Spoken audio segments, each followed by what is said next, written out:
Em nome de Jesus.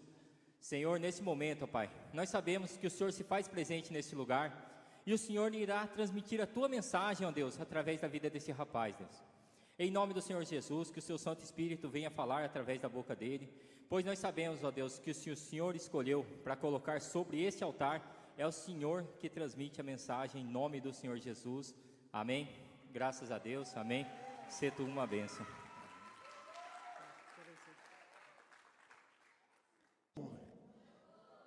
Cadê os juniores? Dá um grito aí para eu ver. Glória a Deus. Motivo de muita alegria estar aqui nessa noite. Agora já é noite, né? Muita alegria estar aqui. Desde já agradecer a pastora Lídia pelo convite. Deus abençoe todo o corpo da liderança, a Grazi, o Rodrigo, a Beth e a pastora Ana e o pastor Roberto. Deus abençoe vocês grandemente, que me socorreram lá em Bragança Paulista. Foram lá me buscar, que Deus abençoe grandemente.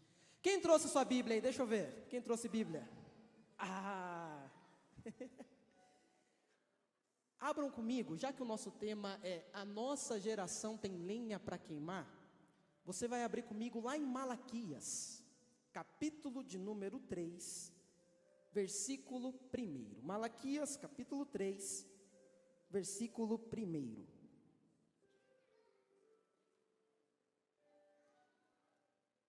Que Deus abençoe a vida do pastor Vinícius, que ministrou aqui. Deus abençoe grandemente sua vida. Todos encontraram Malaquias, o último livro do Antigo Testamento, capítulo 3, versículo 1. Iremos ler. Eis que eu enviarei o meu mensageiro, e ele preparará o caminho diante de mim. E o Senhor, a quem vos buscais, virá de repente ao seu templo, até o mensageiro do pacto, em que vos deleitais. Eis que ele virá, diz o Senhor dos exércitos. Mas quem poderá permanecer no dia da sua vinda? E quem ficará de pé quando ele aparecer? Porque ele é como o fogo do ourives e o sabão do lavandeiro. Vou repetir.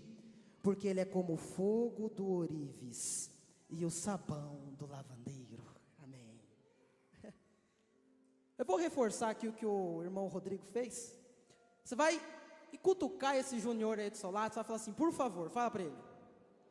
Não fala comigo. Olha, ele vai até ficar um pouquinho bravo, mas fala, depois a gente conversa, fala para ele. Aí. Agora olhe para cá. Nós estamos em um livro da Bíblia, que é Malaquias. O último livro do Antigo Testamento. Malaquias, na qual seu significado é meu arauto, ou meu mensageiro. E para a gente entender o que Malaquias está trazendo, a gente precisa voltar um pouco na história. Pregador Vitor, quanto na história? A gente vai ter que voltar lá desde Moisés, quando o povo sai do Egito pela liderança de Moisés. E bem sabemos que todos eles eram politeístas, eles adoravam diversos deuses. Eles ficaram 430 anos, quantos anos? Você só mexeu a boca. Quantos anos? 430 anos no Egito. Depois que os patriarcas morreram, nem tinha mais culto, nem tinha mais adoração. Aliás, muitos eram politeístas e adoravam diversos deuses. Tanto que quando Moisés encontra com Deus na sarça, Moisés vai dizer, mas Deus, quem eu vou dizer quem tu és? E Deus vai dizer, Yod-He-Vav-He, eu sou o que sou. Porque Moisés, no movimento politeísta, para cada necessidade você precisa de um Deus. Mas comigo não, Moisés. Comigo eu sou tudo o que você precisa. Se você precisa de amigo, eu sou amigo. Se precisa de graça, eu sou graça. Se precisa de misericórdia, eu sou misericórdia. Se precisa de um consolador, eu sou consolador. Se precisa de abraço, eu sou abraço, Moisés. Sou glória. E Moisés vai encontrar com ele. E Deus vai dizer, eu sou o que sou. Só que olhe para cá.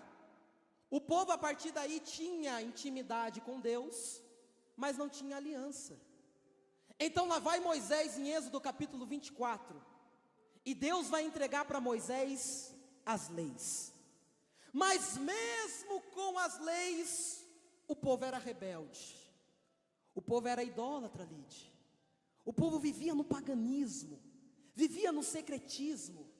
O povo fazia tudo o que não agradava a Deus. Então Deus levanta alguns homens, como por exemplo Isaías, Jeremias e Ezequiel.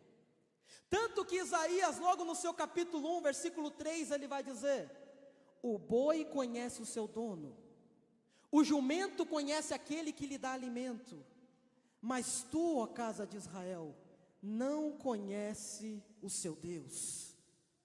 E isso é muito interessante, porque quando a gente olha Isaías capítulo 1, eles têm culto, pastor Vinícius. Eles adoravam, eles prestavam incenso, eles tinham o templo para adorar. Mas Deus não se agradava no sangue do novilho e nem no sangue do bode. Porque o que adianta ter as melodias mais lindas, as harmonias mais brilhantes, mas se não há verdade dentro de nós? O que adianta você ter tudo, ter técnica, você ter talento, mas dentro do seu coração não tem uma chama que queima? O que adianta você ter as harmonias? O que adianta você ter tudo, mas o Senhor não está dentro do culto?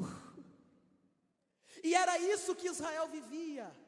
Tinha oferta, tinha sacrifício, tinha incenso, mas Deus não estava no culto. Porque o que Israel não entendia é que nunca foi o lugar, sempre foi a presença.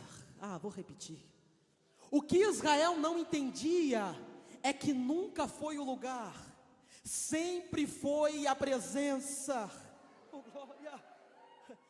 Sempre foi a presença, porque Jacó estava no val de Jaboque, mas ele estava com Deus. José estava preso na cisterna, mas ele estava com Deus. Davi estava no vale da sombra e da morte, mas ele estava com Deus. Paulo estava preso na ilha de Malta, mas estava com Deus. Moisés estava no deserto, mas estava com Deus. Jeremias estava preso na cisterna, mas estava com Deus. João estava preso na ilha de Pátimos, mas estava com Deus. Josué estava 8 dias diante da muralha, mas estava com Deus, porque nunca foi o lugar, sempre foi a presença. Eu vou repetir: nunca foi o lugar, sempre foi a presença.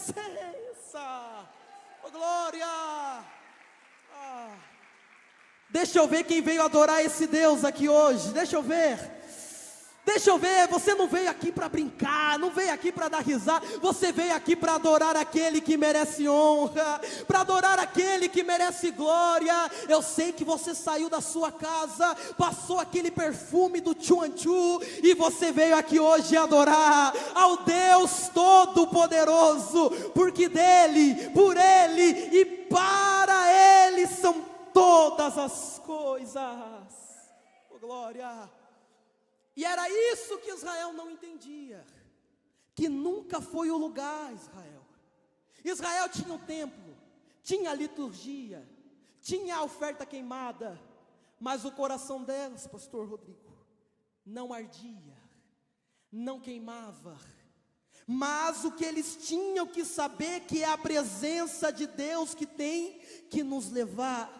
Porque pode ser no lagar, Deus te faz vencer com 300. Pode ser no val de Jaboque, Deus muda o seu nome. Pode ser preso na cisterna, Deus te faz governador. Pode ser na muralha de Jericó, Ele coloca ela ao chão. Você pode estar no vale de ossos secos, Deus levanta um exército. Você pode estar na cova dos leões, Ele faz você dormir sobre eles. Você pode estar preso na ilha de Pátimos e Deus te entregar revelações do Apocalipse, porque nunca foi o lugar, sempre foi a presença. Oh, glória! E escute, olha para cá. É nesse contexto que Malaquias vai entrar. Por quê? Porque o povo não queria saber. Idólatra, secretismo, paganismo. Então Deus permite a nação de Israel, Judá, cair diante do império da Babilônia. Eles foram 3 vezes. Quantas vezes? Você só mexeu a boca, eu vi. Quantas vezes? Agora sim. 3 vezes. Fala comigo. 606, 597 e 586. 606 antes de Cristo, 597 e 586 antes de Cristo. 3 vezes os caldeus invadiu Jerusalém. Destruíram casa, destruiu o templo, destruiu família. E ainda por cima, cumpre-se a promessa de Ezequiel capítulo 10, que a glória do Senhor iria sair do templo, pairar no Monte das Oliveiras e sair pelo portão do leste. Quando a glória do Senhor sai do templo, Israel fica vulnerável. Porque quando não temos a presença de Deus, o fogo queimando em nossos corações, nos tornamos vulneráveis.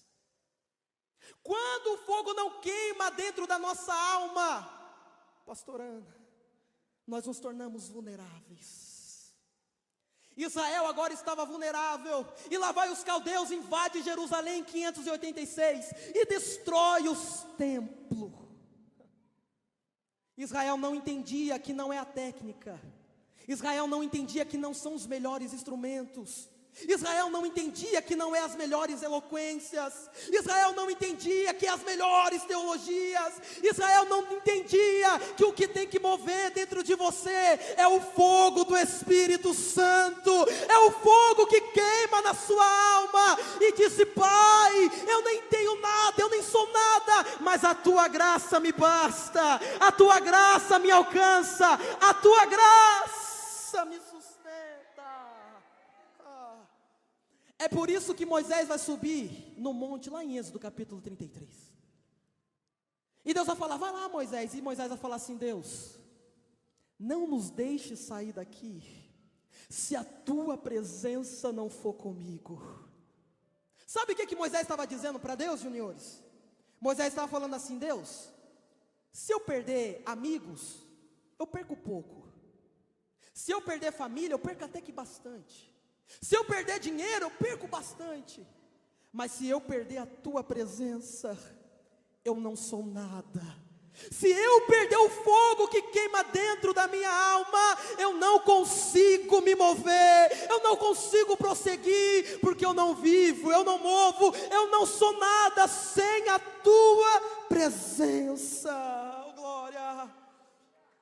Sentada aí onde você está, você vai fechar os seus olhos aí agora. Feche os seus olhos. A presença de Deus vai pairar sobre a sua vida agora. A presença de Deus vai queimar agora no seu coração, e você vai entender que nunca foi o lugar, nunca foi as riquezas, nunca foi as técnicas, mas é a presença de Deus que paira sobre a sua vida. Entenda isso, Israel. Do que adianta ter o templo, do que adianta a liturgia, do que adianta as harmonias mais lindas, se no teu coração não tem um fogo que queima, se na tua alma o Espírito Santo não falar, Israel. Oh, glória! Mas agora, olha para cá. Era isso que Israel não compreendia. Então eles vão ficar 70 anos. Quantos anos? Tá bom. 70 anos cativo. 70 anos aprisionado no império da Babilônia. É aí que leva Daniel, Ezequiel, Jeremias, Ananias, Misael. 70 anos cativo no império da Babilônia. Não tinha mais adoração, não tinha templo. O salmista vai até dizer que eles abandonaram as harpas no salgueiro. Eles nem adoravam mais, pastora, nem cantavam mais. Então Deus vai tirar eles do cativeiro e vai dizer: recomecem. Mas como assim Deus recomeçar? E Deus vai dizer: recomecem, porque a glória da segunda casa será maior do que a primeira. Eu vou repetir: a glória da segunda casa será maior do que a primeira. Oh, glória! que presença, Deus. 70 anos cativos. E lá vem Esdras. Quem conhece Esdras? Levanta a mão, deixa eu ver. Esdras, quem conhece Esdras? Lá vem Esdras em 458. Vai trazer de volta as liturgias. Vai trazer de volta a Torá, a palavra de Deus. 13 anos depois vem Neemias. Neemias vocês conhecem. Quem conhece Neemias? Neemias. 13 anos depois vem Neemias. Reconstruir os muros. Trazer de volta os muros da cidade. E é nesse contexto que Malaquias está. E Malaquias vai fazer uma profecia. Malaquias vai dizer: eis que eu enviarei o meu mensageiro, e ele preparará o caminho diante de mim. Eis que eu enviarei o meu mensageiro, e ele vai preparar o caminho. Já deixa eu abrir um parênteses e liberar uma palavra para a sua vida.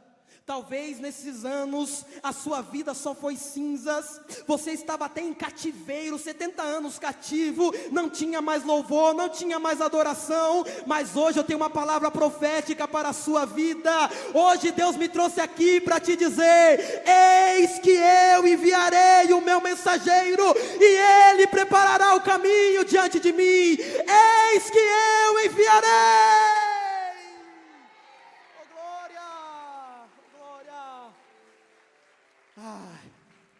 Fala para quem está do seu lado, fala para ele: você vai voltar a sorrir, fala. Você vai voltar a louvar. Vai voltar a ter a chama no seu coração, fala. Eis que eu enviarei o mensageiro. Mas passa 400 anos. 400 anos. 400 anos que Deus fica em silêncio. 400 anos que Deus não fala com o povo, de Malaquias até Mateus. Cadê o mensageiro? Cadê aquela promessa que eu recebi há tanto tempo atrás? Sabe qual é o problema? Que quando a gente recebe uma promessa para o futuro, a gente fica eufórico, fica animado, pastora. Mas o problema começa a surgir quando demora 10 anos, 20 anos, 30 anos. E agora não é nem que você não quer mais a promessa, você até crê que Deus pode fazer, mas é que agora você nem quer mais tanto. Agora o seu coração nem quer mais tanto aquela promessa. Mas hoje Deus me tirou lá de Bragança Paulista para te dizer: filho, a promessa ainda está de pé. A promessa ainda está de pé. Porque não é no seu tempo, não é na sua hora. A promessa. Oh glória. Aleluia. Ah, Jesus. E agora que eu começo a pregar. Posso pregar agora? Lá vai, 400 anos. Não precisava repetir não, mas ficou bom. Pode repetir, vai, 400 anos. 400 anos que Deus não fala. Até que vai surgir um homem chamado João Batista. Filho do sacerdote Zacarias. Segundo um grande historiador chamado Flávio Joséfo vai dizer que na época de Zacarias existia mais de 20.000 sacerdotes. Para saber quem ia no templo oferecer a oferta e a adoração, eles tiravam na sorte, pastora. Jogava na moeda, na sorte. Muitos dizem que foi sorte, mas eu acredito que foi Deus. Porque bem nesse dia caiu sobre Zacarias. E lá vai Zacarias oferecer a oferta no templo. Muitos talvez pensam que Zacarias está indo para o mesmo culto. Muitos talvez até pensam que Zacarias está vestindo as mesmas roupas de sacerdote, pegando no mesmo instrumento, oferecendo a mesma oferta. Porque para muitos cristãos é assim hoje em dia. É os mesmos louvores, a mesma bênção apostólica, a mesma palavra. É mais um culto. Mas Zacarias não. Zacarias sabia que cada culto era um dia especial para Deus. E lá vai Zacarias para o mesmo endereço, para o mesmo templo, coloca a mesma roupa de sacerdote, toca nos mesmos instrumentos, mas quando ele ofereceu a oferta para Deus, o anjo bradou e disse: Zacarias, enquanto você me adora aqui dentro, eu estou tocando no útero de Isabel. Vou repetir: enquanto você me adora aqui dentro, eu estou visitando a sua casa, Zacarias. Enquanto você me glorifica aqui dentro, eu cuido da sua casa, da sua família, eu cuido de você. Glória, aleluia. Deixa eu ver se tem alguém aqui hoje que veio entregar para o Senhor. Deixa eu ver se você não veio apenas para mais um culto. Aqui não é apenas mais um congresso, aqui não é apenas mais uma reunião dos juniores, não. Aqui é uma oportunidade de você se lançar aos pés dele, de você entregar o seu melhor para ele, de você rasgar o seu coração para ele. Oh glória! E lá vai Zacarias, coloca a mesma roupa de sacerdote, pega no mesmo instrumento, mas ele tinha algo diferente, juniores. Ele tinha uma chama que queimava dentro dele. E quando ele oferece o sacrifício, o Senhor responde. Isso que eu acho lindo, porque se fosse nos dias de hoje, meu celular não está aqui, mas depois eu pego. Se fosse nos dias de hoje, pastor Elide, Zacarias já ia sair do templo, pegar o celular,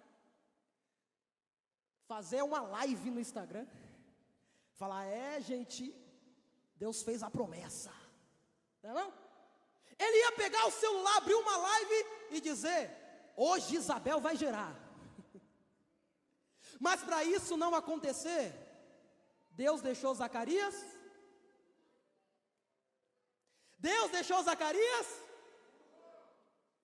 Porque não é para qualquer pessoa que você tem que contar as suas promessas. Não é para qualquer pessoa que você tem que compartilhar as coisas que Deus colocou no seu coração. Não é qualquer pessoa que tem que entrar na sua casa e compartilhar aquilo que Deus entregou na sua vida. Zacarias, fique mudo até João Batista nascer. Aí sim, quando a promessa se concretizar, você vai voltar a falar, você vai voltar a cantar, você vai voltar a glorificar, porque só assim a promessa se concretiza na sua vida. Oh glória! Posso beber uma água? Diga amém.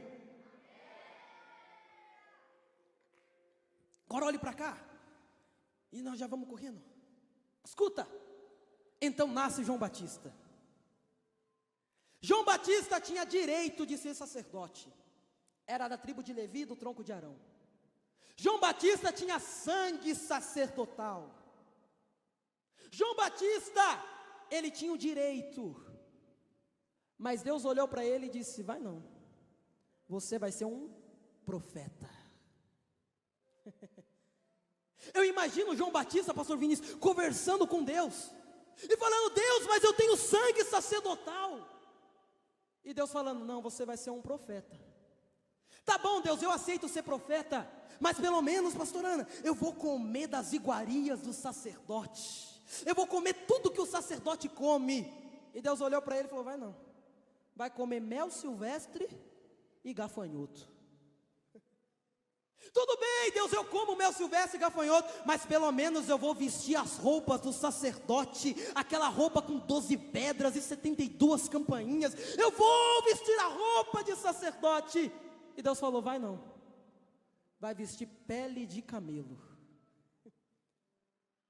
Tudo bem, Deus, mas então eu vou servir no templo. Eita glória, eu vou servir no templo, aquele templo chique, aquele templo lindo, eu vou servir lá dentro do templo. E Deus disse: não, você vai lá para o deserto da Judéia. Sabe por quê? Porque para se concretizar aquilo que Deus na sua vida, o que Deus quer na sua vida, você tem que abrir mão dos seus direitos. Eu sei que vai doer, mas vai sarar aqui hoje. Você tem que abrir mão das suas iguarias. Para se concretizar os planos de Deus na sua vida, você tem que abrir mão dos seus direitos, João Batista. Você vai ter que abrir mão das suas iguarias, porque não é do jeito que você quer, João Batista, é do jeito que eu quero, do jeito que eu faço, é do meu jeito, João Batista. E lá está João Batista. Foi para o deserto da Judéia. Mas tem um detalhe. Olha para cá, se você fosse lá no templo de Malaquias, talvez ia ter uma placa assim escrita: há 400 anos que Deus não fala. Se alguém passasse lá e ia perguntar, mas como assim, onde que é o culto? Alguém ia dizer, o culto agora é lá no deserto da Judéia. E quem que é o pregador? O pregador se chama João Batista. Porque agora tem uma diferença entre o templo e o deserto. Me pergunte qual? Você só mexeu a boca, me pergunte qual? A diferença do deserto para o templo é que no deserto Jesus estava lá. A diferença é que João Batista vai olhar e vai dizer: eis o Cordeiro de Deus, que tira o pecado do mundo, porque não é as melhores técnicas, não é, você tem que entender que é o fogo que queima, é a presença de Deus, é o Cordeiro que tira o pecado do mundo.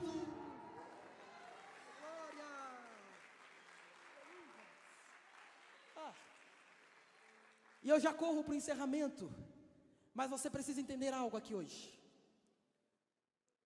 João Batista vai olhar e vai dizer: eis o Cordeiro de Deus. Se cumprindo a promessa de Malaquias que a gente leu, Malaquias capítulo 3, que João Batista iria vir para abrir o caminho, e aquele que virá será como o fogo do ourives, e o sabão do lavandeiro. Mas juniores, olha para cá. Por que Jesus precisava vir? Por quê? Por que o Cordeiro precisava vir? Hein? Você ia responder, pode falar, fala, agora você vai falar. Por quê? Sem Ele a gente não, olha que resposta linda, sem Ele a gente não vive. Vamos voltar lá para o começo? Gênesis capítulo 1, versículo 26. Quando Deus cria o ser humano, mas todos nós sabemos que o ser humano ele é tricotômico, corpo, alma e... Então o homem só foi existir de fato, juniores, em Gênesis capítulo 2, versículo 7. Quando Deus soprou sobre o homem o fôlego de... Esse fôlego de vida no hebraico se chama ruach, ruá. Os judeus vão dizer que o ruá, é quando Deus decide colocar dentro do homem aquilo que tem dentro dele. Vou repetir.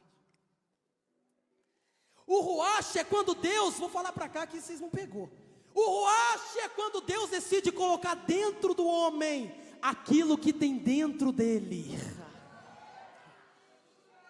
Isso que eu acho lindo, porque quando Deus foi produzir os peixes, Ele disse: produz os peixes. Quando Ele foi produzir os animais, juniores, Ele disse: terra, produz os animais. Mas quando Ele foi produzir o ser humano, Ele fez com as suas próprias... Os judeus vão dizer que este ato de fazer com as próprias mãos é porque Deus queria deixar a identidade dele. Deus queria deixar a marca dele. Então deixa eu aplicar para você entender. O peixe não tem a digital dele, foi produzido pelo mar. Os animais terrestres não têm a digital dele, foi produzido pela terra. Mas o ser humano com 206 ossos no corpo, com alma e espírito, Deus colocou dentro de você aquilo que tem dentro dele, que é vida, vida, vida. Oh, glória! Olha para essa pessoa linda do seu lado, olha para ela e fala: você tem a identidade dele. Agora fala com fé, fala: você tem a marca dele. É por isso que eu tenho que falar algo para você. Deus me usando aqui hoje, Ele veio aqui para me dizer e para te dizer: Você não é uma falha no anticoncepcional. Você não é uma saidinha no final de semana do seu pai com a sua mãe. Você não é alguém que não foi planejado. Você não é um descuido dos seus pais. Deus hoje me tomando aqui está para te dizer: você é um projeto de Deus, arquitetado, armazenado, e eu digo mais, você tem a identidade, você tem a marca dele, você foi marcado por ele. Glória! Aleluia! Levanta sua mão assim, mais alto que você pode, levanta. Hoje eu repreendo toda palavra contrária contra a sua vida, que disse que você não seria ninguém. Olharam para você e determinaram o seu futuro, falaram: esse aí não vai ser nada, esse aí não vai ser ninguém, daqui um ano para, daqui um ano desiste, esse aí é fogo de palha. A sociedade fala que não vai ser ninguém, mas hoje Deus me trouxe aqui para te dizer: você é projeto, você é projeto, você é projeto, você é projeto, você é projeto, você é projeto, você é projeto. Ei, lá atrás, você é projeto, você é projeto de Deus. Aleluia. Você é um projeto de Deus. Aleluia. Oh, glória. E escute para nós já correr para o encerramento. Lide, quanto tempo eu tenho ainda? Pode ir? Ó, a Lide falou até meia-noite. Olha para cá. Mas Deus cria o ser humano. Mas o ser humano vai errar, vai pecar. Adão e Eva vai fazer algo que eu costumo dizer dos 3 verbos da decadência. Viu o fruto, desejou o fruto e depois tomou o fruto. Viu que não era para ver, pastor Jonas. Desejou o que não era para desejar e tomou o que não era para tomar. Quando eles fazem isso, acontece algo na teologia que a gente chama de pecado original. Repita. Aê. Pregador Vitor, o que é o pecado original? É o pecado que se estendeu de Adão a toda a humanidade. É por isso que todos nós somos pecadores. Paulo vai testificar em Romanos capítulo 5, versículo 12, que por um homem o pecado entrou no mundo, e do pecado veio a morte, e é por isso que todos nós morremos. Adam Clarke vai dizer: não existe uma alma imaculada depois de Adão. Robert Murray vai dizer: até nas minhas lágrimas de arrependimento existem manchas do pecado. Isaías vai dizer: até as minhas boas obras para Deus é como trapos de imundície. Agora você poderia estar se questionando aí: já que Adão pecou, já que Adão falhou, por que, pastora, Deus então não jogou Adão fora e fez um novo Adão? Já que o pecado de Adão estendeu por todo mundo, somos pecadores, depravados, por que Deus não jogou Adão fora e fez um novo projeto? Sabe por quê, juniores? É porque Deus não te descarta. Deus, Ele não te joga fora. Você quebrado, o diabo te joga na lata de lixo, mas para Deus ainda há esperança. Para uma árvore cortada, quebrado inteiro você é dele, quebrado inteiro você tem a marca dele, você foi marcado por ele. Glória! Aleluia! Glória! Agora sente-se rapidinho. Escuta o que eu vou te falar. Olha para cá. Olha a astúcia da serpente. Olha que serpente astuta. Porque ela não vai desafiar Deus com espada. Não vai desafiar Deus com escudo. Ela vai desafiar o caráter de Deus. Porque vamos lá, igreja, o salário do pecado é a? O salário do pecado é a morte, Lídia. Então a serpente olha e fala: Deus, o salário do pecado é a morte. O Senhor vai ter que matar Adão. Se o Senhor não matar Adão, você está descumprindo a lei, não merece o poder que tem. Se matar Adão, prova que não ama Adão. E agora, pastor Jonas? Se matar, prova que não ama Adão. Se não matar, está descumprindo a lei. E agora entrou no beco sem saída. Mas Deus olhou para a serpente e falou: você falou de amor e falou de lei, mas esqueceu de uma coisa. E o que é, pregador Vitor? Se chama graça. Só lá no fundo pegou. Se chama graça. Mas Deus, o salário do pecado é a morte. Então muito bem, alguém vai ter que morrer. Vou repetir. Alguém vai ter que morrer. É por isso que o Cordeiro já foi morto antes da criação do mundo, porque ele disse: o primeiro Adão vai falhar, mas o segundo vai prevalecer. O primeiro vai falhar no jardim, mas o segundo vai vencer no deserto. O primeiro vai desobedecer, mas o segundo vai ser obediente até a morte, e morte de cruz. É a graça de Jesus. É a graça de Jesus. A graça de Jesus. É por isso que a maior raiva do diabo, eu quero que você entenda aqui hoje, a maior raiva do diabo não é o tanto de certificado que você tem no seu escritório. A maior raiva do diabo, juniores, não é o tanto de carrinho do Hot Wheels que você tem no seu quarto. A maior raiva do diabo não é o tanto da Barbie que tem lá no seu quarto. A maior raiva do diabo não é o carro do ano que você tem. A maior raiva do diabo não é a casa linda que você tem. A maior raiva do diabo é que mesmo você não sendo nada, não podendo entregar nada, não podendo oferecer nada, totalmente depravado, a graça te olhou e disse: eu te escolho. Eu te escolho. Você tem um dono. Você tem a identidade. Feche os seus olhos, feche. A graça vai passar aqui hoje. A presença do Espírito Santo de Deus vai queimar a sua alma aqui hoje. E é Ele dizendo: eu vim como fogo do ourives e o sabão do lavandeiro.